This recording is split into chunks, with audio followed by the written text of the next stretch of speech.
नमस्कार दोस्तों, पवन वाग एकेडमी में आपका स्वागत है। आज का हमारा टॉपिक है ट्रिग्नोमेट्री। ट्रिग्नोमेट्री में आज हम करने वाले हैं एप्लीकेशंस ऑफ ट्रिग्नोमेट्री, जिसमें हम हाइट एंड डिस्टेंस से रिलेटेड क्वेश्चंस करने वाले हैं। तो चलिए शुरू करते हैं।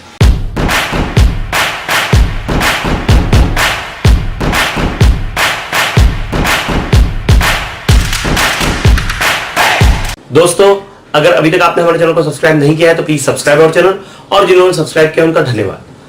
आज हम कर रहे हैं एप्लीकेशन ऑफ ट्रिग्नोमेट्री। कुछ जो ओल्ड बुक्स थी उसमें इस टॉपिक को हाइट एंड डिस्टेंस के नाम से भी जाना जाता है। इसमें एक्चुअली क्या होता है, इसमें है क्या? इसमें यूज होता है ट्रिग्नोमेट्री का हमारी डे टू डे लाइफ में। मतलब अगर एक ऐसी कंडीशन आती है कि आपको एक टावर की हाइट पता करना है या एक बिल्डिंग की हाइट पता करना है, दो कार के बीच का डिस्टेंस पता करना है, अगर आप किसी हाइटेड प्लेस से उसको देख रहे हैं, किसी लाइट हाउस से आप देख रहे हैं उसको, अलग अलग पोजीशंस होती है। मतलब इसमें आप एक ब्रोकन ट्री की हाइट भी पता कर सकते हैं और बहुत सारी चीजें पता कर सकते हैं, लेकिन इसमें हमें जरूरत होती है एंगल्स की। पर्टिकुलरली एक ऑब्जर्वर है, अगर वो किसी जगह पर खड़ा है और वहां से वो किसी बिल्डिंग को देख रहा है, तो उसकी जो लाइन ऑफ विजन होती है वहां से हम उसका जो एंगल हमको दिया होता है और उस एंगल की मदद से हम पर्टिकुलरली उस बिल्डिंग की हाइट पता कर लेते हैं। इन क्वेश्चंस में एक बात ध्यान रखिएगा कि सपोज मैं किसी ग्राउंड पे खड़ा हूं और मैं किसी बिल्डिंग को देख रहा हूं। मैं अगर ग्राउंड पर खड़ा हूं नीचे और मैं नीचे से ऊपर देख रहा हूं, means I am watching in this way, तो ये जो मेरे आई का जो डायरेक्शन है, it is called a line of vision. ठीक है, मतलब मैं नीचे खड़ा हूं और नीचे खड़ा होकर मैं किसी बिल्डिंग को देख रहा हूं ऊपर, तो उस समय मैं हॉरिजॉन्टल पे हूं, मैं प्लेन पर हूं और मैं वहां से ऊपर देख रहा हूं, तो इसको लाइन ऑफ विजन कहते हैं। उस कंडीशन में मैं जो एंगल बनाऊंगा that will be the angle of elevation. और अगर मैं किसी बिल्डिंग के ऊपर खड़ा हूं और वहां से मैं नीचे देख रहा हूं, तो मेरा लाइन ऑफ विजन ऐसा होगा। उस कंडीशन में मैं एंगल ऑफ डिप्रेशन बनाऊंगा। ये तीन मेन डेफिनेशन है, तीन मेन डिटेल्स देके रखी है इस प्रॉब्लम सेट को, इस प्रैक्टिस सेट को करने के पहले। और इतना इंपॉर्टेंट ये टॉपिक है कि इसमें से आपका एक क्वेश्चन तो पक्का है ये एक्सरसाइज में से। और एक और बात ध्यान रखिए, जो हमारा फोर्थ क्वेश्चन है, जो लोग बोल रहे हैं, जो मैंने आपको बताया था कि एक क्वेश्चन बुक से बाहर का बनेगा, मेरी पूरी गारंटी है कि वो इसी टॉपिक से बनेगा। हालांकि कुछ टॉपिक्स हैं जहां पर लगता है कि वहां बने, लेकिन यहां चांसेस ज्यादा है क्योंकि इसी में ही ऐसे क्वेश्चंस वो आपको बाहर से दे सकते हैं। और इसमें इतने क्वेश्चंस है, अगर कोई रेफरेंस बुक यूज कर रहा है आर.डी. शर्मा की, तो आपको समझ में आ जाएगा कि इसमें कितनी वैरायटी है। लेकिन इतनी वैरायटी होने के बाद भी क्वेश्चंस कैसे होंगे वो मैं आपको प्रैक्टिस सेट शुरू होने के पहले बता दूंगा, और कैसे उनको सॉल्व करेंगे वो भी बता दूंगा। ठीक है, तो हम जो मेन 3 पॉइंट्स हैं प्रैक्टिस सेट को शुरू करने से पहले, जिन 3 चीजों का हम यूज करेंगे, अब हम पहले उनको देखते हैं। उसमें क्या क्या है? लाइन ऑफ विजन है, उसके बाद है एंगल ऑफ एलिवेशन और एंगल ऑफ डिप्रेशन। ये 3 मेन चीजें हैं जो हमको समझना है। ये एक बार समझ में आ गई कि आप इजीली उस पर्टिकुलर जो फिगर है, बिल्डिंग है, टावर है, जिसकी हाइट आपको पता करना है, उसकी हाइट हम निकालेंगे। तो उसके लिए हमको करना क्या होता है? एक रफ स्केच बनाना होता है। एक रफ स्केच बनाना होता है और ऑब्जर्वर को हम जमीन के ऊपर ही लेते हैं। एक रफ स्केच बनाते हैं जिसमें उस बिल्डिंग को भी बनाते हैं। बिल्डिंग को बनाने के लिए परपेंडिकुलर एक लाइन सेगमेंट बता देते हैं हम, और उससे करते हैं। तो चलिए पहले हम पहुंचते हैं उन 3 मेन डेफिनेशंस पर, 3 मेन इंपॉर्टेंट पॉइंट्स पर, जिनकी मदद से हम इस प्रॉब्लम सेट को, प्रैक्टिस सेट को सॉल्व करने वाले। ठीक है, तो चलिए पहुंचते हैं आगे। आइए, अब जो मेन 3 इंपॉर्टेंट पॉइंट है that is line of vision, angle of elevation और angle of depression. Line of vision क्या होती है?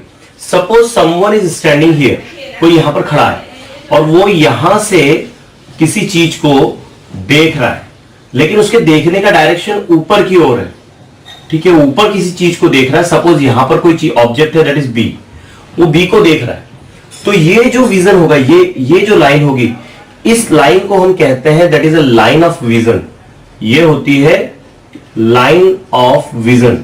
मतलब आप जब नीचे से ऊपर की ओर देखते हैं, तो एक बात ध्यान रखिए, यहां पर सपोज ए है और ये किसी बी ऑब्जेक्ट को देख रहा है, तो ये ए बी लाइन जो होगी वो लाइन ऑफ विजन होगी।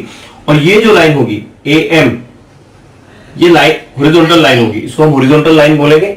इसमें एक बात ध्यान रखिए कि जब आप नीचे से किसी ऑब्जेक्ट को ऊपर देख रहे हैं, तो ये जो हॉरिजॉन्टल लाइन है, इसके साथ आप एक एंगल बनाते हैं और वो होता है एंगल ऑफ एलिवेशन।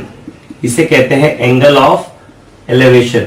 अभी एंगल ऑफ एलिवेशन की स्पेशल बात क्या होती है कि यहां पर जो एंगल है आप नीचे से ऊपर किसी चीज को देख रहे हो, मतलब मैं जमीन पे खड़ा हूं और मैं नीचे से ऊपर देख रहा हूं। सपोज एक बिल्डिंग है दैट इज डीई और मैं यहां पर एफ पर खड़ा हूं, और अगर मैं यहां से उस बिल्डिंग को देख रहा हूं और 30 डिग्री का मैं एंगल बना रहा हूं ऊपर देखते समय, तो मेरे लिए लाइन ऑफ विजन होगा ये एफ डी, और मैं यहां पर जो एंगल बनाऊंगा ये theta. This will be the angle of elevation. और यहां पर ये बिल्डिंग जो भी होगी इसकी मैं हाइट एच सपोज करूंगा। अब इस केस में क्या होता है, यहां क्वेश्चंस कैसे आते हैं कि आपको यहां पर थीटा की जगह एंगल दिया होगा, कोई भी एंगल दिया होगा, आपको हाइट पता करना होगी, और ये जो हॉरिजॉन्टल यहां जो नीचे का डिस्टेंस है उसके बेस से लेकर के जहां आप खड़े हैं, जहां ऑब्जर्वर खड़ा है, उसका डिस्टेंस आपको दिया होगा, लाइक कि ये 5 मीटर है और ये एंगल थीटा ना हो के अगर 30 डिग्री है, तो फिर आपको एच निकालना है। तो यहां पर ऐसे क्वेश्चंस में क्या करते हैं आप कि आप डायरेक्टली लिख लेते हैं that is tan theta is equal to h upon 5। tan theta की tan 30 की जो वैल्यू होगी वो लिख लेंगे और h अपॉन 5 करके उसको सॉल्व कर लेंगे। ठीक है, तो ये पहला क्या हुआ कि जब आप नीचे खड़े होकर ऊपर देखते हैं तो that is a line of vision. ये लाइन ऑफ विजन ऑब्जर्वर जो देखता है, ऑब्जर्वर का जो डायरेक्शन होता है, अगर मैं नीचे से ऊपर की ओर देख रहा हूं तो मेरे लिए लाइन ऑफ विजन ये है, और मैं जब ऊपर देखता हूं तो वो एंगल ऑफ एलिवेशन बनाता है यहां पर। अगर वही कंडीशन हम थोड़ी सी उल्टी करते हैं कि मैं यहां से नीचे देख रहा हूं तो लाइन ऑफ विजन ये हो गई। ठीक है, हॉरिजॉन्टल लाइन उस समय यही रहने वाली है, ऑब्जर्वर ए पर है, हॉरिजॉन्टल लाइन एम ही रहने वाली है, और कोई ऑब्जेक्ट बी है जो नीचे की साइड है। तो उस कंडीशन में मैं यहां जो एंगल बनाऊंगा वो एंगल ऑफ डिप्रेशन होगा। This will be angle of depression. ठीक है, तो ये दो टाइप के एंगल इसमें बनने वाले हैं। अभी इस पूरी प्रैक्टिस सेट पर सबसे बड़ा खेल क्या है, इसमें सबसे बड़ी बात यह है कि आपको एक रफ फिगर बनाना है। अगर आपको रफ फिगर बनाते आ गया आपका क्वेश्चन सॉल्व, अगर आपको रफ फिगर बनाते नहीं आया या फिर आपने फिगर जो है वो रॉन्ग कर दिया तो फिर आपका जो है वो सॉल्यूशन रॉन्ग हो जाएगा। तो हालांकि इसमें क्वेश्चंस बहुत सिंपल होते हैं, फिगर भी कैसे बनने वाले हैं वो सारे मैं आपको बताऊंगा, वो सारे टाइप के क्वेश्चंस मैं आपको बता दूंगा, डरना बिल्कुल नहीं है।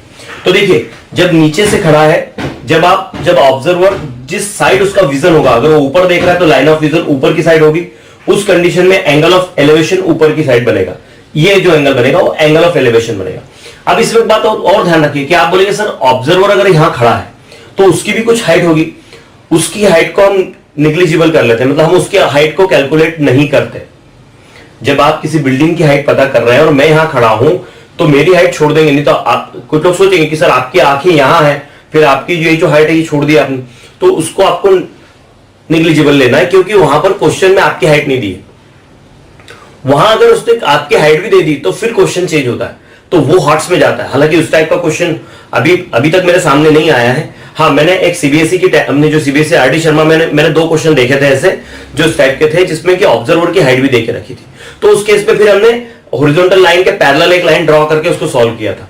तो होते हैं, वैसे भी सॉल्व होते हैं। तो वैसे अभी आपको जो दिए है ना, आपको इतने सिंपल क्वेश्चन दिए, बिल्कुल सिंपल, सिर्फ 6 क्वेश्चन है और बहुत ही सिंपल है, मतलब सिर्फ इसमें स्टेटमेंट बड़े रहने वाले हैं, बाकी सब सिंपल है। चलिए मैं आपको फिर से एक बार रिपीट कर दूं। जब नीचे से ऊपर की ओर देखेंगे तो ये एंगल ऑफ एलिवेशन होगा, और ऊपर से नीचे की ओर देखेंगे तो एंगल ऑफ डिप्रेशन बनेगा। यहां लाइन ऑफ विजन ये है, यहां लाइन ऑफ विजन ये है, यहां हॉरिजॉन्टल लाइन एएम यहां पर भी है, हॉरिजॉन्टल लाइन एएम यहां पर भी है। अब देखिए, ये आप सोचिए सर ऊपर से नीचे कैसे देखेंगे। सपोज ये एक बिल्डिंग है, ए भी एक बिल्डिंग है, और आपने यहां पर सी को एक ऑब्जेक्ट को देखा, यहां पर एक कार है, सपोज एक कार यहां पर जा रही है और आपने इस कार को देखा, तो उस समय आपके लिए लाइन ऑफ विजन हो गई एसी। ठीक है, और आप उसको देखते समय जो एंगल बनाओगे वो एंगल ऑफ डिप्रेशन यहां बनेगा, वो ये आपकी हॉरिजॉन्टल लाइन यहां पर ये एएम है, तो हॉरिजॉन्टल लाइन से एंगल बनता है, तो ये जो एंगल बनेगा इसे आप कहेंगे एंगल ऑफ डिप्रेशन। ठीक है, ये एंगल ऑफ डिप्रेशन होगा। अब होता क्या है कि ये लाइन पैरेलल है इस यहां पर जो फ्लोर है उससे, तो ये हॉरिजॉन्टल लाइन इसके पैरेलल है, तो ये एंगल और ये एंगल आपस में इक्वल आ जाते हैं, और ये हो जाता है, यही होता है एंगल ऑफ डिप्रेशन। मतलब अगर ये एंगल थीटा हुआ तो ये एंगल भी थीटा होगा। ठीक है, तो ये 3 चीजें थी। नंबर 1 लाइन ऑफ विजन, मतलब आप ऊपर देखते हैं या नीचे देखते हैं, वो लाइन ऑफ विजन होगा। अगर आप ऊपर देखते हैं तो उस बिल्डिंग के टॉप से आप एंगल बनाते हैं, वो एंगल ऑफ एलिवेशन होता है। और अगर आप नीचे देखते हैं तो आप किसी बिल्डिंग के ऊपर खड़े हैं और वहां से अगर किसी ऑब्जेक्ट को देखते हैं आप, तो उस समय आप एंगल ऑफ डिप्रेशन बनाते हैं। बस यही चीज है, ठीक है। तो इस तरह का ये 3 मेन इंपॉर्टेंट पॉइंट थे, ये थे। अब इसके बाद में आपको इसमें कैसे क्वेश्चंस आने वाले हैं, कौन कौन से टाइप के क्वेश्चंस होंगे, कैसे कैसे डायग्राम्स होंगे, वो सारे मैं आपको बताता हूं। आइए अब हम समझते हैं कि इसमें कौन कौन से टाइप के क्वेश्चंस बनेंगे, फिगर कैसे कैसे बनने वाले। तो मैंने यहां पर 1 2 3 4 5 ऐसे डायग्राम्स आपके लिए बना के रखे। अब देखिए, इन 5 डायग्राम के अलावा कोई दूसरा आए वो बात अलग है, लेकिन मैक्सिमम चांसेस हैं कि आप जो फिगर बनाएंगे वो इनमें से ही कोई एक होगा। एक छठवां वाला इसी पे बनेगा, वो भी मैं आपको बता दूं। पहला डायग्राम जो मैंने ये बना के रखा है, इसमें क्या हो सकता है कि सपोज आपको किसी बिल्डिंग की हाइट पता करनी है, ठीक है। तो हाइट सपोज इसमें मैंने h ले ली, यहां आपको एक एंगल देके रखा है 60 डिग्री का, और आपको ये डिस्टेंस देके रखा है दैट इज 10 मीटर, और आपको पूछा है कि हाइट पता करो। ओके, आपको यहां पर एक ऑब्जर्वर खड़ा है, एक observer is here, he is watching the top of the building and the angle of the elevation is 60 degree. In that case and the distance from the base of the building of the observer is 10 meter. Then what is the height of this building? इस case में ऐसा अगर question आता है तो solve कैसे करेंगे, क्या करना है? बिल्कुल ये एक एग्जांपल है, ये एक एग्जांपल है, दैट इज पेज नंबर 133 पे दिया है। An observer at a distance of 10 meter from the tree, यहां ट्री देके रखा है, चलिए ये ट्री है, मैंने इसको बिल्डिंग कहा है, इसको ट्री समझ लीजिए। तो जब ऐसा क्वेश्चन बनेगा तो आपको क्या करना होगा कि वो जो हाइट जिसकी हमको पता करना है, उसकी हाइट आप h सपोज कीजिए, h फॉर हाइट। आप x भी सपोज कर सकते हैं, आप y भी सपोज कर सकते हैं, आप you can use any letter, but most of the time यहां पर h यूज करते हैं, क्योंकि हाइट के लिए जो फर्स्ट लेटर h है इसके लिए h लिया है, ठीक है। अब ऐसी कंडीशन में आपको अगर हाइट निकालना है तो कितना सिंपल होता है। देखिए आपको क्या करना होगा, ऐसे टाइप के क्वेश्चंस में सबसे पहले आपको यहां डिस्क्रिप्शन लिखना होगा। Suppose the AB is the tree and the height of the tree is h meter, the observer is standing at point C and the distance from the base of the tree of the observer is 10 meter and the angle of the elevation is 60 degree. Okay, तो यहां पर हमको h पता करना है। तो उस condition में मैं डायरेक्ट आपको बता रहा हूं, आपको क्या करना पड़ेगा, इन दोनों के बीच में आपको रूट फार्मूला लगाना है। कौन सा लगाओगे, इन दोनों के बीच में कौन सा ट्रिग्नोमेट्रिक रेशियो लगेगा, ये है अपोजिट साइड, ये है एडजेसेंट साइड। अपोजिट साइड और एडजेसेंट साइड के बीच में लगता है tan थीटा। तो लिखिए यहां tan theta is equal to opposite side upon adjacent side, ठीक है। अपोजिट साइड क्या है भाई, tan थीटा की जगह 60 लिख देंगे आप लिखेंगे tan 60 degree is equal to opposite side h, और ये हो गया tan 60 डिग्री क्या होता है, tan 60 डिग्री होता है √3 is equal to h upon 10, तो 10 का मल्टीप्लाई हो जाएगा, तो ये होगा tan √3 is equal to h, तो h is equal to tan √3 metre. अब आपके मन में सवाल आएगा कि सर √3 की वैल्यू पुट करना है क्या? जिन क्वेश्चन में √3 की वैल्यू दी होगी वहां वैल्यू पुट कीजिए, नहीं दी होगी तो उसको एज इट इज छोड़ दीजिए, ठीक है। अगर वहां वैल्यू दी होगी तो फिर हम मल्टीप्लाई कर लेंगे इस नंबर में उसके साथ। तो ऐसे आप पता कर सकते हैं। अब इसी क्वेश्चन को मैं चेंज करता हूं तो डायग्राम बदल जाएगा। अगर सपोज यहां पर हमें ये जो देके रखा है, यहां ये ऑब्जर्वर खड़ा है और ट्री की हाइट देके रखी है, मैं इस क्वेश्चन को चेंज करता हूं। सपोज एक ऑब्जर्वर है, वो एक बिल्डिंग के ऊपर खड़ा है और वहां से वो एक कार को देखता है या एक ऑब्जेक्ट को देखता है या एक आदमी को देखता है, और उसका एंगल ऑफ डिप्रेशन या एंगल ऑफ एलिवेशन था, एंगल ऑफ डिप्रेशन 60 है। तो उस कंडीशन में मुझे हॉरिजॉन्टल से पैरेलल लाइन ड्रॉ करना पड़ेगी और ये 60 डिग्री का बनेगा, तब जाके, मतलब देखिए सिर्फ एक बात ध्यान रखिए, एंगल ऑफ एलिवेशन वाला क्वेश्चन था तो डायरेक्ट इतना ही ड्रॉ करते हैं, लेकिन एंगल ऑफ डिप्रेशन था तो यहां पर आपको हॉरिजॉन्टल से पैरेलल एक लाइन खींचना पड़ेगी, ठीक है। आपको एक लाइन यहां पैरेलल खींचना पड़ेगी और इस तरह से वो डायग्राम बनेगा। मतलब पहला डायग्राम ऐसा आएगा, दूसरा ऐसा आएगा, सॉल्व वही करेंगे, सॉल्यूशन वैसे ही करना है। आपको क्या दिया हो सकता है, आपको इन 3 साइड कोई भी ट्राइंगल दिया होगा, राइट एंगल ट्राइंगल होगा, उसमें एक साइड दी होगी और एक एंगल दिया होगा, आपको दूसरी साइड निकालना है, तो आपको ट्रिग्नोमेट्रिक रेशियो का यूज करना है और कुछ भी नहीं करना है। अगला डायग्राम मैं आपको बता दूं कि सपोज कोई एक यहां पर बिल्डिंग के ऊपर खड़ा है, या सपोज एक क्वेश्चन इस टाइप का देखा था मैंने कि एक एरोप्लेन है जो फ्लाई कर रहा है, यहां से उड़ रहा है, और वहां से 2 पॉइंट के उसने क्या कहते हैं, उसने ऑब्जर्व किया, तो एक पर उसका एंगल ऑफ डिप्रेशन, और एंगल ऑफ डिप्रेशन अगर बनाएगा तो इसके पैरेलल उसको यहां पर एक लाइन खींचना पड़ेगी ऐसी, ठीक है। और एंगल ऑफ डिप्रेशन एक जगह बनता है 30 डिग्री का, यहां बनता है 60 डिग्री का, तो ये हो जाएगा 30 डिग्री, ये हो जाएगा 60 डिग्री, ठीक है। जेड बना रहे हैं ना, अल्टरनेट एंगल्स होते हैं। और फिर आपको उसको सॉल्व करना है। आपको एक इसमें किसी एक की साइड दी है, सपोज ये दी है 10, तो आपको इसकी मदद से आप ये निकालेंगे, फिर इसकी मदद से आप ये निकालेंगे। इन दोनों पॉइंट्स के बीच का डिस्टेंस भी आप निकाल सकते हैं। तो ये दूसरे टाइप का डायग्राम होगा।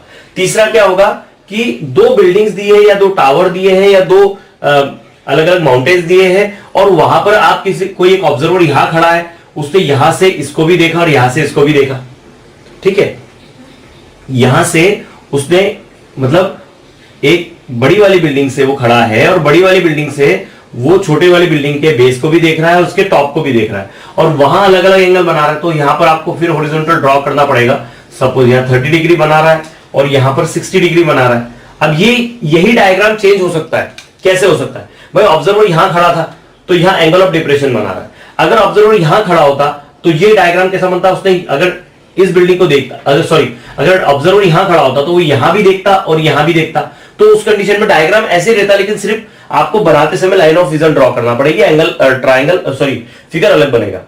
अगला वाला है कि आप किसी टावर पे खड़े हैं, आप किसी बिल्डिंग पे खड़े हैं, या दो यहां पर सी और डी, यहां दो लोग चल रहे हैं और वो दोनों एक बिल्डिंग को देखते हैं, तो एंगल ऑफ एलिवेशन एक का जो बना है, एक का है 30 डिग्री और एक का है 60 डिग्री। अब एक बात ध्यान रखिए, जब भी इस टाइप का फिगर बनेगा उस टाइप में आपको क्या करना है कि जब एक साइड में ऐसे दो एंगल बन रहे हैं तो हमेशा छोटा वाला एंगल आपको बाद में लेना है और बड़ा वाला एंगल आपको इसके पास में लेना है। कैसे? अभी जैसे देखिए कि मैं यहां कोई चीज है, मैं इसको यहां से देख रहा हूं ऐसा, लेकिन अगर मैं आगे बढ़ जाऊं तो मुझे ऐसा देखना पड़ेगा। आप किसी बिल्डिंग को दूर से देखते तो आप ऐसे देखोगे, लेकिन अगर आप क्या करोगे, उस बिल्डिंग के बहुत पास जाओगे तो आपकी गर्दन धीरे धीरे ऐसे हो जाएगी। मतलब क्या होगा, आप जब पास जाओगे तो आपका एंगल बड़ा हो जाएगा, एंगल ऑफ एलिवेशन बढ़ जाएगा। तो इसके लिए जब भी डायग्राम ऐसा बनता है तो दूर वाला जो होगा उसका कम एंगल लेना, पास वाले का बड़ा एंगल लेना।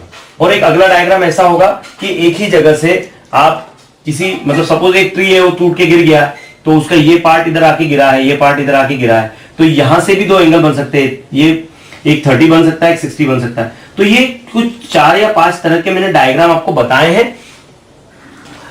इसी टाइप के मैक्सिमम डायग्राम बनेंगे, ज्यादा इससे अलग कुछ नहीं होगा। इसमें एक हो सकता है कि यहां से वो नीचे देखे, यहां से ऊपर देखे, तो एक लाइन ऐसी भी हो सकती है कि डायग्राम एक ऐसा भी आ जाए, ठीक है। तो इन्हीं टाइप के डायग्राम बनने वाले हैं। चलिए अब ज्यादा समय नहीं लेते, हम पहुंचते हैं अपने प्रैक्टिस सेट पर। प्रैक्टिस सेट में जो क्वेश्चन देके रखे हम 1 बाय 1 उनको सॉल्व करते हैं, ठीक है। अगर आप इसे लिखना चाहें या इसका ये फिगर्स को ध्यान से समझना चाहें, ये फिगर्स मैंने आपको इसलिए बताए हैं कि इसी टाइप के फिगर्स बनने हैं। जब मैं इसको सॉल्व करके आपको पूरे एक्सप्लेन कर दूंगा, आप अगर बाद में फिर इसको देखिएगा, इसका आप स्क्रीनशॉट ले लीजिए, बाद में आप देखिएगा कि इसी के ऊपर डायग्राम बने हैं और इसी टाइप के हैं, तो आपको भी आइडिया आ जाएगा कि आपको बनाना कौन सा वाला डायग्राम है, किस टाइप का डायग्राम बनाना है। हालांकि इस टाइप की कोई चीज आपकी टेक्स्ट बुक में दी नहीं होती कि डायग्राम्स कौन से आने वाले हैं। ये किसी ने कभी अभी तक कोई भी वीडियो में आई डोंट थिंक किसी ने बताया होगा। मैं हमेशा हाइट एंड डिस्टेंस पढ़ाते समय बच्चों को, एप्लीकेशन ऑफ ट्रिग्नोमेट्री पढ़ाते समय हमेशा बच्चों को मैं डायग्राम्स पहले बता देता हूं। हालांकि कुछ लोगों को लग रहा होगा ये क्या चीज सर बता रहे हैं, लेकिन आप जब प्रैक्टिस सेट सॉल्व करोगे तो आपको समझ में आएगा कि नहीं, डायग्राम देखने से ध्यान में आ गया कि क्या चीज थी, कैसे बनाएंगे। और इसमें होता क्या है, इसमें आप एक डायग्राम लेंगे, एक डायग्राम में एक यहाँ पर साइड देके रखिए, एंगल दिया तो आप एक पता कर लोगे। अब इन सब में से आपको या तो ये पता होगा या फिर ये पता होगा या फिर ये पता होगा, बचाओ आपको पता करना है। इन सब में से आपको या तो ये पता होगा या फिर ये पता होगा, कोई भी एक पता होगा, किसी एक की हाइट पता होगी, तो उसके हिसाब से आपको करना है, ठीक है। तो अगर आप इसे लिखना चाहें तो टेक द स्क्रीनशॉट, फिर हम करते हैं प्रैक्टिस सेट का फर्स्ट क्वेश्चन। आइए अब प्रैक्टिस सेट 6.2 का फर्स्ट क्वेश्चन करते हैं। बहुत सिंपल क्वेश्चन है। क्या देके रखा है, a person is standing at a distance of 80 metre from a church. एक आदमी है, वो चर्च से 80 मीटर दूर खड़ा है। पहली बात, लुकिंग एट इट्स टॉप्स, मतलब लुकिंग एट इट्स टॉप, वो खड़ा है 80 मीटर दूर खड़ा है और वो चर्च के टॉप को देख रहा है, पहली बात। और क्या दिया, the angle of elevation is 45 degree, find the height of church. Angle of elevation दिया है। चलिए एक काम करते हैं, डायग्राम बनाते हैं, फिगर बनाते हैं। भाई कोई खड़ा है, सबसे पहले मैं एक काम करता हूं, यहाँ हॉरिजॉन्टल लाइन बना लूं, ठीक है। और वो यहां पर एक चर्च हम बना ले, ठीक है। ये चर्च खड़ा हो गया यहां पर, और यहां से वो देख रहा है, एक ऑब्जर्वर है जो यहां खड़ा है, ओके। वो यहां खड़ा है ए पर और वो चर्च को देख रहा है। चर्च है सपोज बी एंड सी, ठीक है। तो क्या बोलता है, it is 80 metre, it is 80 metre away from the church. 80 metre ये हो गया, फिर चर्च से 80 मीटर दूर है। और एंगल ऑफ एलिवेशन क्या बोलता है, इट इज, मैं फिर से क्वेश्चन बताता हूं, पढ़ता हूं, क्या दिया है, a person is standing at a distance of 80 metre from the church, church यहां है, वो 80 मीटर दूर खड़ा है, okay, looking at its top, यहां से वो टॉप को देख रहा है, ये ऊपर की ओर देख रहा है, ठीक है। ये एरो मैंने आपके लिए बनाया है, हालांकि आपको डायग्राम में सॉल्व करते समय एरो बनाने की जरूरत नहीं है। क्या बोलता है, the angle of elevation is 45 degree, ये एंगल ऑफ एलिवेशन कितना है, ये 45 डिग्री है, ठीक है। तो अब क्या पूछता है, find the height of church, आपको चर्च की हाइट पता करनी है, बहुत सिंपल क्वेश्चन है। अब देखिए इस टाइप का जब क्वेश्चन बनता है तो पहली बात आपको एक थोड़ा सा डिस्क्रिप्शन लिखना होगा क्वेश्चन का। क्या, यहां लिखिए, suppose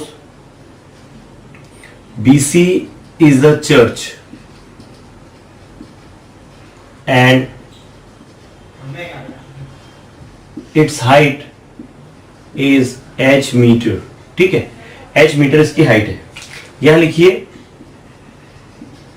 in triangle ABC, AC हमें देके रखा है 80 मीटर और हमने BC की हाइट कितनी सपोज की, दैट इज h, ठीक है, BC is equal to h metre, ठीक है। अब हमें क्या करना है, हमें इसकी हाइट निकालनी है। मैंने क्या कहा आपको, ये डिस्क्रिप्शन लिखना जरूरी है, हमें हाइट निकालनी है। तो हाइट निकालने के लिए, हाइट मतलब एंगल के सामने वाली साइड, अपोजिट साइड और एडजेसेंट साइड के बीच में कौन सा ट्रिग्नोमेट्रिक रेशियो लगता है, वो लगता है 10। तो यहां लिखिए tan theta is equal to opposite side upon adjacent side, बहुत सिंपल क्वेश्चन है। tan 45 देखिए यहां tan 45 वही आएगा जो ये 80 है ना, इसकी हाइट 80 आने वाली, क्यों, tan 45 1 होता है, ये 1 आ जाएगा, क्रॉस मल्टीप्लाई कीजिए, देखिए बहुत सिंपल है। अपोजिट साइड क्या है, अपोजिट साइड BC है, एडजेसेंट साइड AC है, ठीक है। tan 45 होता है 1, BC की जगह लिखिए h और AC की जगह लिखिए 80, 80 का है मल्टीप्लाई कीजिए, क्या होगा, 80 is equal to h, so that the height of the church is 80 metre. Last में आपको स्टेटमेंट लिखना है, the height of the church is 80 metre. इस तरह से पहला क्वेश्चन देखिए कितना सिंपल है, सिर्फ डायग्राम बनाते आना चाहिए आपको, डायग्राम बनाते आया, क्वेश्चन सॉल्व, ओके। अगर आप लिखना चाहें तो टेक द स्क्रीनशॉट, फिर हम पहुंचते हैं आगे। आइए क्वेश्चन नंबर सेकंड करते हैं। क्वेश्चन सेकंड भी बहुत सिंपल लेके रखा है, from the top of the lighthouse an observer looking at a ship makes an angle of depression 60 degree. मतलब एक लाइट हाउस है, उसके ऊपर एक ऑब्जर्वर खड़ा है, वो नीचे देख रहा है, इसलिए एंगल ऑफ डिप्रेशन दिया है, दैट इज 60 डिग्री, ओके। आगे क्या देके रखा है, if the height of the lighthouse is 90 metre, okay, lighthouse की हाइट देके रखे 90 metre, then find how far the ship is from the lighthouse, okay. एक काम करते हैं, डायग्राम बनाते हैं, बहुत सिंपल है। सबसे पहले लाइट हाउस बनाइए, ये एक लाइट हाउस है सपोज, और हमको शिप की पोजीशन लेना है, ठीक है। तो मैं बना लेता हूं इस तरह से डायग्राम, एक राइट एंगल ट्राइंगल बना लेते हैं और यहां पर एक पैरेलल लाइन, डॉटेड लाइन बना लेते हैं, ठीक है। एक डॉटेड लाइन बना लीजिए यहां पर, ताकि आपको मदद मिले उससे, ठीक है। अब देखिए क्या करना है हमको, यहां पर ऑब्जर्वर यहां पर है A पर, और वो C पर एक शिप है, उसको देख रहा है। एंगल ऑफ डिप्रेशन क्या बोल के रखा है, कितना देख के रखा है, दैट इज 60 डिग्री। ये अगर 60 है तो ये भी 60 होगा भाई, ठीक है, अल्टरनेट एंगल है, ठीक। आगे आते हैं, हमें क्या देख के रखा है, क्वेश्चन फिर से पढ़ता हूं, from the top of the lighthouse an observer looking at a ship makes angle of depression 60 degree,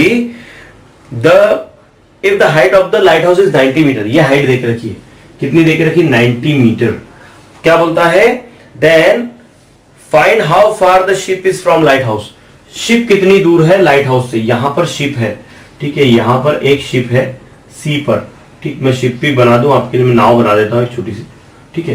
तो हमें ये पता करना है, ये डिस्टेंस पता करना है। ये डिस्टेंस अब सपोज कर ले कि x है, या BC भी रहने दिया तो भी चलेगा, इसको मैं x लिख लेता हूं, ठीक है। अब हम क्या करेंगे, हमको यहां पर पूरा पहले डिटेल लिखना पड़ेगा, डिस्क्रिप्शन लिखना पड़ेगा क्वेश्चन के हिसाब से, और फिर हम इसको सॉल्व करेंगे, ठीक है। तो पहले हम इसका डिस्क्रिप्शन लिखते हैं, यहां लिखिए AB is the lighthouse,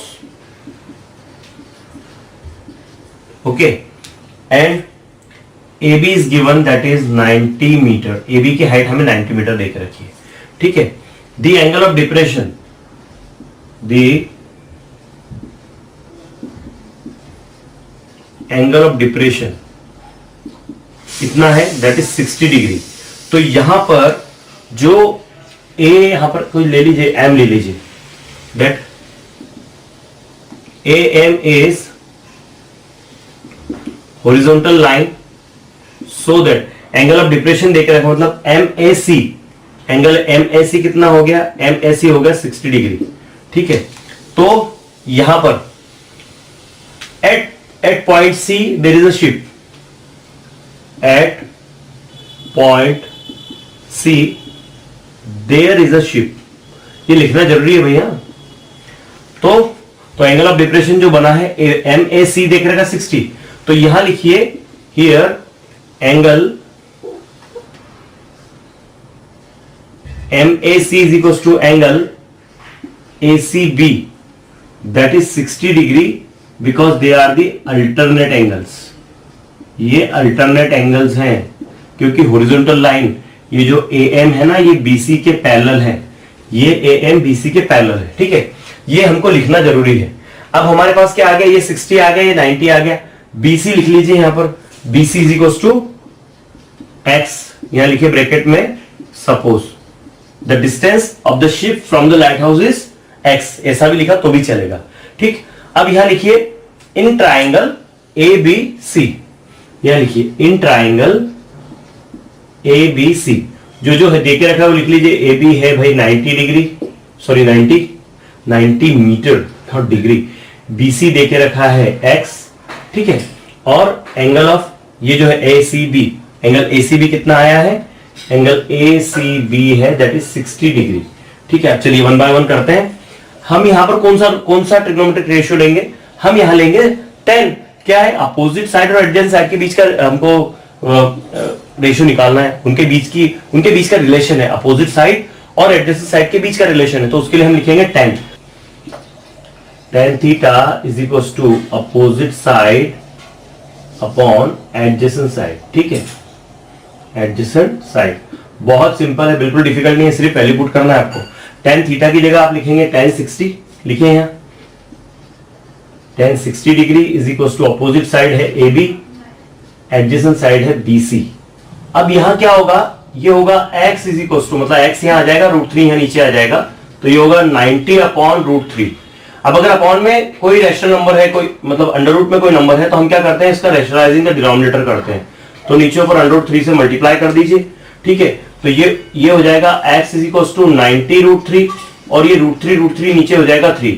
√3 कैसे होता है, देखिए मैंने आपको लास्ट टाइम भी बताया था कि अगर √3 में √3 का मल्टीप्लाई करते हैं तो 3 पावर हाफ होता है, इंटू 3 पावर हाफ। तो जब बेस सेम होता है तो पावर प्लस हो जाती है, तो हाफ प्लस हाफ, इसकी पावर कितनी हो जाएगी, इसकी पावर हो जाएगी 1, तो ये आ जाएगा 3, ठीक है।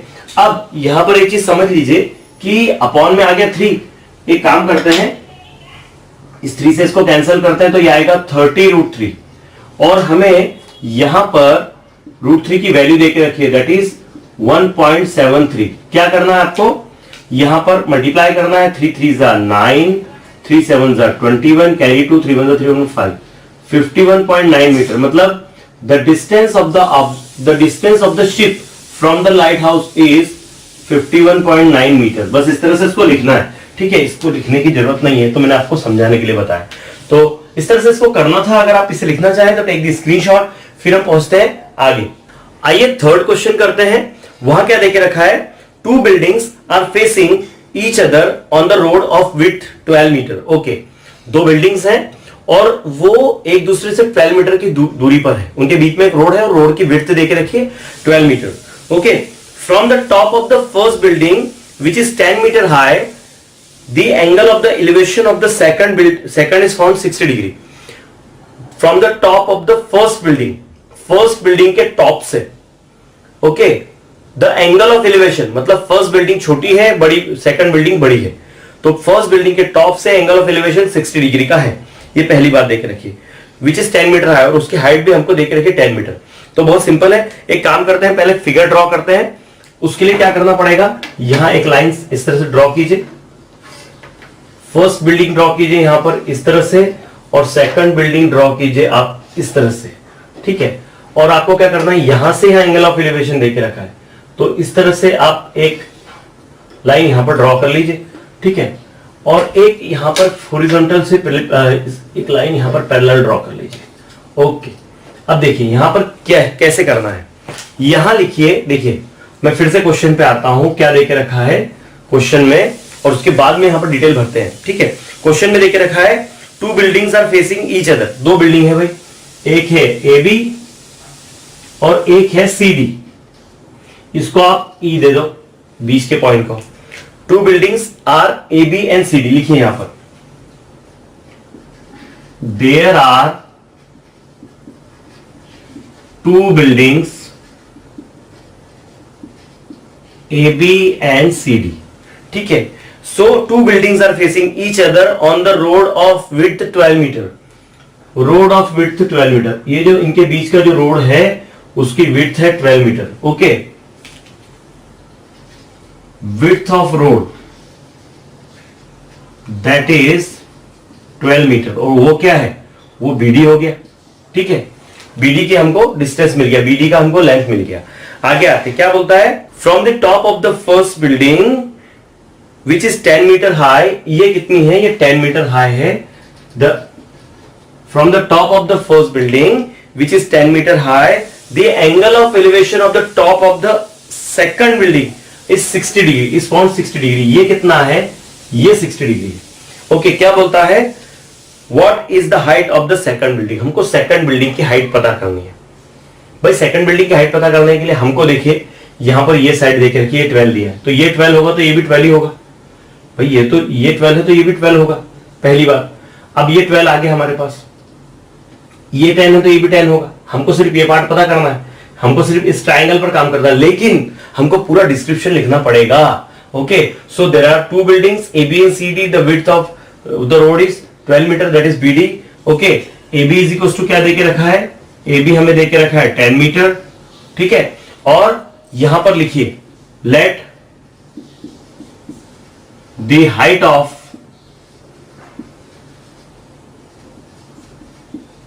Second building is h metre. पूरी इसकी हाइट कितनी है, h मीटर। ये पूरा कितने का है, इसको मैं थोड़ा इससे ही करूं,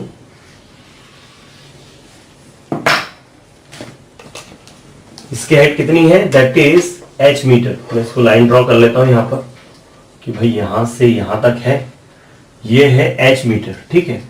अब CD अगर h मीटर है तो CD किसके इक्वल है, CD किसके इक्वल है, CD is equal to CE plus ED, CE plus ED, ठीक है। अच्छा, यहां लिखिए that AB is equal to ED is equal to 10 metre, ये पहली बात। और BD और AE, BD और AE ये भी होगा 12 मीटर, क्योंकि भाई ये सेम ही है ना। ये अगर देखे तो ये रेक्टेंगल है, अपोजिट साइड होगी, ये पैरेलल है, ये भी पैरेलल है, ये परपेंडिकुलर बना रहा है हॉरिजॉन्टल से, तो फिर ये आपस में क्या होंगे, ये पैरेलल ही होने वाले हैं। तो हमारे पास में AB है, AB है, AB जितना है उतना ही ED होगा, और BD जितना है उतना ही AE होगा। तो मैं AE को भी यहां लिख लेता हूं, दैट इज 12 मीटर। अब देखिए CD किसके इक्वल है, CD इक्वल है CE और ED के, ठीक है। तो हमें इस चीज को आखिरी में यूज करना है, इसको मैंने अभी नहीं भी लिखा तो भी चलेगा। एक काम करते हैं, यहां लिखते हैं हम इन ट्राइंगल ACE, ठीक है। लिखिए इन ट्राइंगल ACE, क्या एंगल CAE देके रखा है हमको, that is 60 degree. The angle of depression, angle of elevation देके रखा है, ठीक है, 60 डिग्री है। हमें ACE में हमारे पास में क्या है, देखिए हमारे पास है दैट इज बेस, ये है क्या हमारे पास, ये नहीं है, तो हम CE निकालते हैं यहां पर, ठीक है। लिखिए यहां पर कौन सा फार्मूला लगेगा, tan ही लगेगा, मैक्सिमम जगह tan लगेगा, that is tan theta is equal to क्या होता है, opposite side upon adjacent side. तो tan 60 लेना पड़ेगा हमको, लिखिए यहां tan 60 is equal to opposite side है CE और AE, लिखिए CE अपॉन AE, ठीक है। tan 60 कितना होता है, tan 60 होता है दैट इज √3, सीई कितना है, सीई हमको निकालना है भाई, और एई कितना है, एई 12 है, 12 तो 12 का मल्टीप्लाई करो, ये होगा 12√3 इज इक्वल टू सीई। ठीक है, पहली बात हो गई, सीई निकल गया कितना 12√3, यहां लिख लीजिए 12√3, बस ये तो है, बस हो गया खत्म। हमें क्या निकालना है, हमें निकालना है सीडी की हाइट, हमें सीडी की हाइट निकालने से, तो यहां क्वेश्चन मार्क कर दीजिए ऐसा, लिखिए यहां सीडी किसके इक्वल आएगा, सीडी है एच, और एच किसके इक्वल है, आप ये नहीं भी सपोज करते तो भी चलता, that is equal to CE plus ED. CD किसके इक्वल है, सीई प्लस ईडी के, तो लिखिए यहां सीई है दैट इज 12√3, और ईडी कितना है, ईडी है दैट इज 10 यहां से। ठीक है, ये हो गया 10, तो ये हो गया 10 प्लस 12√3। बस आप चाहे तो इसमें से 2 कॉमन निकाले तो ये ऐसा आएगा तो भी चलेगा, आपने ऐसा लिखा तो भी चलेगा। और अब अगर इस क्वेश्चन में हमें √3 की वैल्यू नहीं दी है, अगर यहाँ √3 की वैल्यू दी होती तो फिर आप √3 की वैल्यू यहाँ पुट करते हैं, 12 का मल्टीप्लाई करते हैं, फिर 10 प्लस करते हैं। ठीक है, मतलब इस तरह से आप सेकंड बिल्डिंग की हाइट निकाल सकते हैं। यहाँ लिखिए आखिर में, the height of the second building is this metre. Okay, इसको आप यहाँ पर मीटर लगा लीजिए। ठीक है, देखिए टेक्स्ट बुक में तो क्या आंसर दिया है, मुझे लगता है यही दिया होगा, और अगर ये नहीं दिया, ये दिया तो बहुत अच्छी बात है, आपको वहां जाके रुकना ही है। ठीक है, दैट इज 6.10 प्लस 12√3, यही दिया है, ये करने की आपको जरूरत नहीं है, आप यहां जाके भी रुकते हैं तो you will get full marks. Okay, आपने कॉमन नहीं निकाला तो भी चलेगा, मैं इसको रीजी कर देता हूं, मतलब आपको प्रॉब्लम नहीं है। ठीक, तो इस तरह से इसको करना था, बहुत सिंपल क्वेश्चन था। हमें देखे रखा था कि 2 बिल्डिंग्स हैं, एक की हाइट दी है और एक के टॉप से दूसरे का एंगल ऑफ एलिवेशन दिया है। ठीक है, अगर ऐसा दिया होता कि इसके टॉप से दूसरे का टॉप देख रहा है और डिप्रेशन बोल देता तो फिर ये बिल्डिंग बड़ी हो जाती। मतलब यहां पर आपको क्वेश्चन को, स्टेटमेंट को ध्यान से समझना, अगर आपको क्वेश्चन के स्टेटमेंट समझ में आ गए, आपको जम गया। ठीक है, तो अगर आप लिखना चाहें तो टेक दी स्क्रीनशॉट, फिर हम पूछते हैं आगे। आइए 4th क्वेश्चन करते हैं। क्या देके रखा है वहां पर, 2 poles of heights 18 metre and 7 metre are erected on the ground. Okay, 18 metre का एक पोल है और दूसरा पोल 7 मीटर का है, मैं इसको 7 मीटर कर दूं और ये पूरा 18 मीटर का है। ठीक है, इसका नाम दे दीजिए ए बी, इसका नाम दे दीजिए सी डी। ठीक है, और यहां दे दीजिए ई, मैं इसका नाम थोड़ा अलग किस्म लिख दूं ताकि फिर बाद में लिखते समय प्रॉब्लम नहीं आए। This is C, this is D, और ये हो गया ई। ठीक है, एक 7 मीटर का पोल है, दूसरा 18 मीटर का पोल है, और वो दोनों के दोनों ग्राउंड के ऊपर खड़े हैं। Okay, the length of the wire fastened at the tops is 22 metre, मतलब उन दोनों के टॉप के बीच में एक वायर लगाया है जिसकी लेंथ है 22 मीटर। क्या बोल रहा है, find the angle made by the wire with the horizontal. Okay, ये जो यहां पर ये जो एंगल जो जुड़ रहा है, ये जो एंगल बन रहा है, ये तार जो एंगल बना रहा है, ये वायर जो लगा के रखा है, उसका ये एंगल क्या है, ये हमको पता करना है। ओके, बहुत सिंपल क्वेश्चन है। ठीक है, हमको करना क्या पड़ेगा, अब देखिए ये 7 है, ये 7 है, तो ये भी 7 होगा, तो मैं यहाँ 7 लिख लेता हूं, बाद में मैं इसको अपने डिस्क्रिप्शन में तो क्लियर कर ही दूंगा। ये 7, तो ये होगा 11। अब देखिए भाई, ये थीटा है, ये 11 है, 22 है, ये इसका डबल है, या ये इसका मतलब 22 इसका डबल है, और ये 11 जो है 22 का हाफ है। मतलब सामने वाला एंगल अगर हाइपोटेन्यूज का हाफ होता है तो 30 डिग्री आ जाएगा, ये 30 डिग्री आ जाएगा। तो हम सिंपली इसको 1 बाय 1 सॉल्व करते हैं। पहले हम इसका लिखते हैं डिस्क्रिप्शन, यहां लिखिए there are two poles AB and CD such that AB है 7 मीटर और CD कितना है, CD है 18 मीटर। ठीक है, हियर अगली लाइन ऐसे लिख लीजिए कि AB और ED आपस में इक्वल है, AB और ED आपस में इक्वल है, दैट इज 7 मीटर। तो हमें CE निकालना है, CE कितना होगा, या फिर एक काम कीजिए CD लिखिए, CD किसके इक्वल है, CD 18 मीटर के इक्वल है। CD किसके इक्वल होगा, CE प्लस ED के, लिखिए यहां पर CE plus ED is equal to 18। तो CE एज इट इज लिखिए, ED कितना है, 7 है, ये हो गया 18, तो CE is equal to 18 minus 7। ठीक है, 18 माइनस 7 हो गया ये। तो यहां पर क्या करेंगे आप, CE लिख देंगे that is 11 metre, CE 11 metre आ गया, यहाँ 11 मीटर में लिख लेता हूं, ये 7 मीटर है, ठीक है, इसको भी मीटर लगा लीजिए। अब देखिए क्या करना है, यहां हमें देके रखा है the wire is tight from the tops, that is AC is a wire, तो उसकी लेंथ कितनी देके रखिए 22 मीटर। यहां लिखिए in triangle ACE angle CAE is equal to theta, ये हमने सपोज कर लिया है, ठीक है। और क्या है, CE है हमारे पास में 11 मीटर और AC कितना देके रखा है वो है 22 मीटर, मैं रिपीट लिख रहा हूं यहां पर, ठीक है। अब क्या करेंगे हम, ये दो के बीच में कौन सा फार्मूला लगेगा, कौन सा ट्रिग्नोमेट्रिक रेशियो लगेगा, भाई थीटा के सामने वाली साइड अपोजिट साइड होती है और ये हाइपोटेनियस है, अपोजिट साइड और हाइपोटेनियस के बीच में कौन सा रूल लगता है, कौन सा ट्रिग्नोमेट्रिक रेशियो लगता है, वो लगता है साइन का। लिखिए यहां sine theta is equal to opposite side upon hypotenuse, ठीक है। तो sine theta as it is लिखिए, यहां चेंज नहीं करना है, अपोजिट साइड है 11, ये है 22, या अपोजिट साइड ना लिख के पहले एक काम कीजिए, sine theta as it is, opposite side क्या है वो है CE, हाइपोटेनियस क्या है वो है AC, ठीक है। तो sine theta as it is, CE है 11 और ये है 22, क्या हो जाएगा 1/2, देखिए यहां साइन थीटा आ गया 1/2।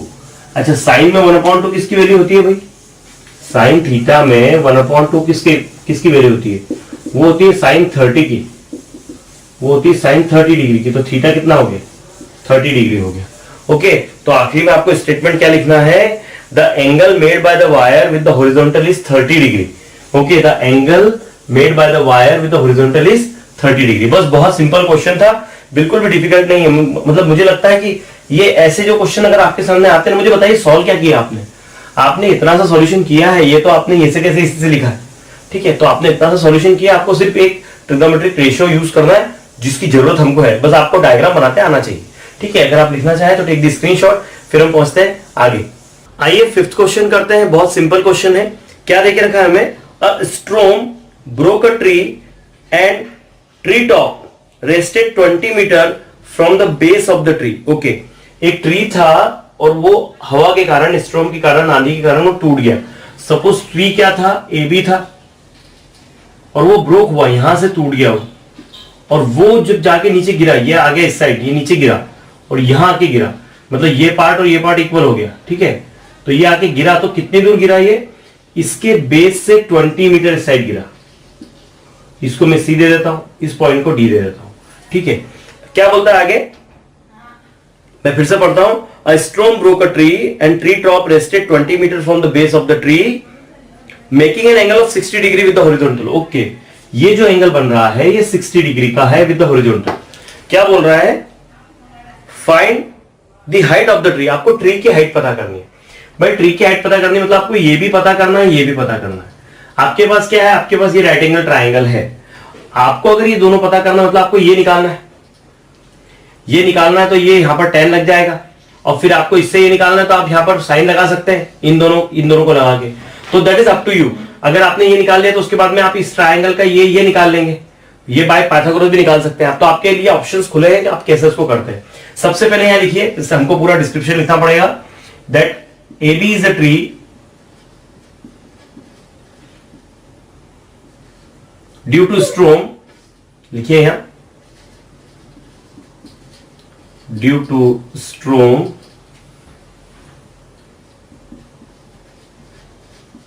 it broke from point D, okay, and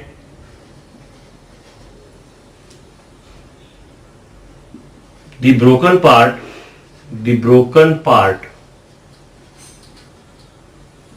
made 60 degree angle with horizontal, ठीक है, हॉरिजॉन्टल पूरा लिख लीजिए, क्या बिगड़ता है।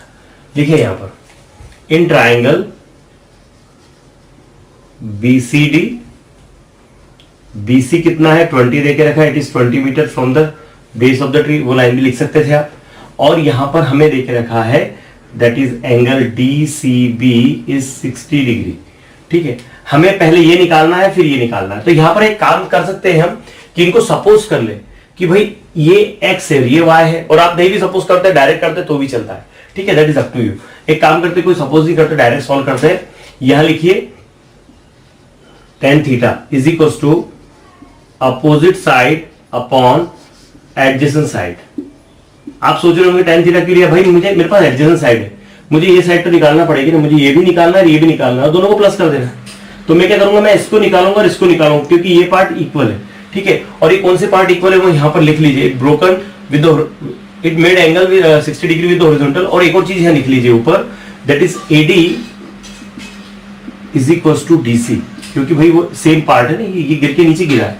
ठीक है, अब tan थीटा में हम कौन सा यहां लिखे, tan 60, थीटा 60 है। अपोजिट साइड क्या है, that is BD। Adjacent side क्या है, दैट इज DC।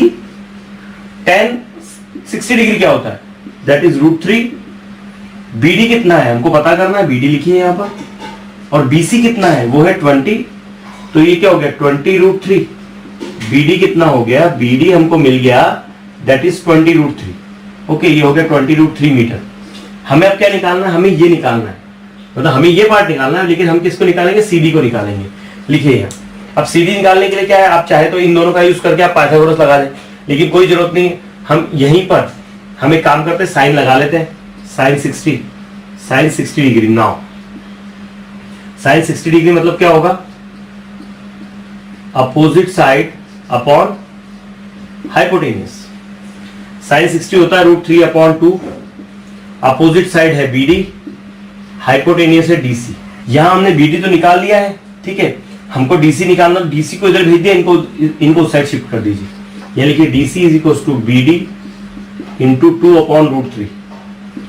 BD कितना है, BD आया है 20√3। 20√3 इंटू 2/√3, √3 कैंसिल, 22 हो गया 40 मीटर। ठीक है, अब जो DC है वो किसके इक्वल है, वो AD के इक्वल है, और वो कितना है 40 मीटर है। यहां लिखिए height of tree that is AD plus BD। AD कितना है, AD आया है 40 और BD कितना आया है 20√3। बस यही तो इसका आंसर है। यहाँ हमें √3 की वैल्यू दी है क्या, जी नहीं दी, ये दी नहीं है। तो 40 प्लस 20√3 इसका आंसर है। इस तरह से इसको करना है। अगर आप लिखना चाहें तो टेक द स्क्रीनशॉट, फिर हम बढ़ते हैं आगे। आइए प्रैक्टिस सेट 6.2 का अब लास्ट क्वेश्चन करते हैं। क्या दिया है हमें, a kite is flying at a height of 60 metre above the ground. Okay, एक काइट है यहाँ पर जो ग्राउंड से 60 मीटर की हाइट पर उड़ रही है। ओके, तो यहाँ ये काइट है भाई। ठीक है, इट्स अ काइट। ठीक, पतंग तो उड़ाई होगी आपने। चलिए, a kite is flying at a height of 60 metre above the ground. The string attached to the kite is tied with at a ground. Okay, ये जो धागा है ये जमीन पर यहाँ पर टाई करके रखा है, ग्राउंड पर टाई करके रखा है। It makes 60 degree angle with the ground. Okay, ये यहाँ पर बना रहा है 60 डिग्री का एंगल। क्या बोलते हैं, assume that the string is straight. ये समझना है कि स्ट्रिंग जो है बिल्कुल स्ट्रेट है। पतंग उड़ाते समय धागा कई बार थोड़ा सा ये हो जाता है ना लूज, वैसा लूज नहीं है। स्ट्रिंग जो है वो धागा जो है बिल्कुल टाइट है। क्या बोलता है, find the length of string. हमको ये निकालना है। ठीक है, एक काम कीजिए, इसको नाम दे दीजिए A, B और C। ओके, अब मुझे बताइए, हमें tan 60 दिया है, हमारे पास अपोजिट साइड है, हमको हाइपोटेन्यूज निकालनी है। हम साइन लगा देंगे, we will get the answer. Okay, पर उसके लिए यहां हमको डिस्क्रिप्शन लिखना होगा। Okay, there is a kite at point A which is 60 metre above the ground. Okay, ground से 60 मीटर की ऊंचाई पर है। सो दैट AB कितना हो गया, AB हो गया 60 metre. Okay, the spring makes 60 degree angle with ground. Ground से 60 डिग्री का एंगल बनाता है। तो यहां एंगल कितना हो गया भाई, एंगल ACB हो गया 60 डिग्री। हमें क्या पता करना है, हमें स्ट्रिंग की लेंथ पता करना है, हमें AC पता करना है। यहां लिखिए इन ट्रायंगल ABC, ये राइट एंगल है, ओके। हमें इसके और इसके बीच में रिलेशन निकालना है ना, तो हम क्या करेंगे, यहां लिखिए sine theta is equal to क्या होता है, that is opposite side upon hypotenuse, ठीक है। तो अपोजिट साइड के लिए पहले साइन थीटा की जगह साइन 60 लिख लीजिए, क्योंकि एंगल यहां पर 60 है, opposite side 60, hypotenuse AC। Opposite side का पहले इसका नाम लिख लीजिए, अगली स्टेप में वैल्यू पुट कीजिएगा, AB अपॉन AC, ठीक है। साइन 60 कितना हो गया, दैट इज √3 अपॉन 2। AB कितना है, 60 है, और AC कितना है हमको पता करना है।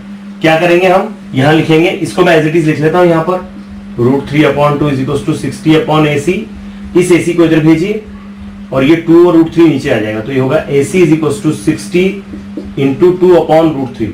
मैंने आपको बताया था कि जब अपॉन में कोई रूट वाला नंबर आया तो उसका नीचे ऊपर मल्टीप्लाई कर देते, रैशनलाइजिंग द डिनोमिनेटर कर देते हैं, तो √3 से नीचे ऊपर मल्टीप्लाई कर दीजिए, तो ये क्या हो जाएगा, ये हो जाएगा AC is equal to 60 into 2 into √3, okay, और अपॉन में आ जाएगा 3, √3 हो जाएगा, 3 के टेबल में 60 20 टाइम 22 हो गया 40, तो AC कितना आ गया, AC आ गया 40√3 मीटर। यहाँ में √3 की वैल्यू दी है, यस दी है 1.73, तो 1.73 देके रखिए, तो वैल्यू पुट कीजिए, AC is equal to 40 into 1.73, कीजिए मल्टीप्लाई, 4 3 12, कैरी 1, 4 7 29, 2 4 4 6, 69.2 मीटर। तो AC की वैल्यू कितनी आ गई, 69.2 मीटर, ठीक है। बस इस तरह से इसको करना है, बहुत सिंपल क्वेश्चन था, ये बहुत सिंपल प्रैक्टिस सेट है। मैंने आपको जितने डायग्राम बताया, मुझे नहीं लगता कि पूरे डायग्राम भी इसमें आए हैं, हाँ, लेकिन अगर आप जो सॉल्व एग्जांपल देखे तो उसमें आपको उस टाइप के डायग्राम्स भी देखने को मिलेंगे। तो बहुत सिंपल ये प्रैक्टिस सेट था। अगर आप लिखना चाहें तो टेक द स्क्रीनशॉट, और अगर आपको ये वीडियो पसंद आया है तो लाइक कीजिए, शेयर कीजिए, सब्सक्राइब कीजिए। देखते रहिए पवन वाग एकेडमी। धन्यवाद।